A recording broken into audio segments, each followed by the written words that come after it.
Sir, ওপরে যা ছবি দেওয়া আছে তাকে আমি চিনি। কি তুই সত্যি চিনিস? ওকে যদি ধরতে পারবো তাকে আমরা 50,000 টাকা দেবো। স্যার, আমার পয়সা দরকার নেই, আমাকে আপনি যেতে দিন, আমি ওকে খুঁজে দেবো। স্যার, আমার উপর বিশ্বাস করেন, এই নেন আমার সোনার বালা। ঠিক আছে দেন। এবার আপনি বাইরে চলে আসেন। চলেন সাহেব। আরে দাদি কি করে জেলে চলে গেল? হ্যাঁ, ওইটাই তো আমি বুঝতে পারছি না। আর আমিও তো বাইরে বেলাতে পারবো না, আমাকে তো পুলিশের থানা ধরে নেবে। আমাকে কোনো জায়গায় যেতে হবে না, দাদি ঠিক চলে আসবে। দেখবে দাদি ঠিক চলে আসবে। স্যার, একটু দাঁড়ান, আমি এখনো আসছি। কোথায় যাচ্ছেন আপনি? আপনাকে যেতে হবে না, আপনি চুপচাপ দাঁড়ান। স্যার, আমার উপর বিশ্বাস করেন, আমার শুনে বালাটা তো আপনার কাছে আছে।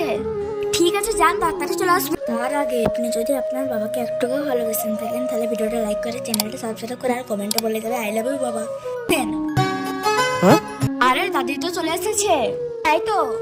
আরে দেখি, আমাকে ছেড়ে রাখা অসম্ভব। আরে দাদি ঘরে চলো তাড়াতাড়ি। আরে এখনো তো বুড়ি এলো না। আরে এটা কি? এটা তো প্লাস্টিকের বালা। আরে বুড়ি তো আমাকে ধোকা দিয়ে চলে গেল।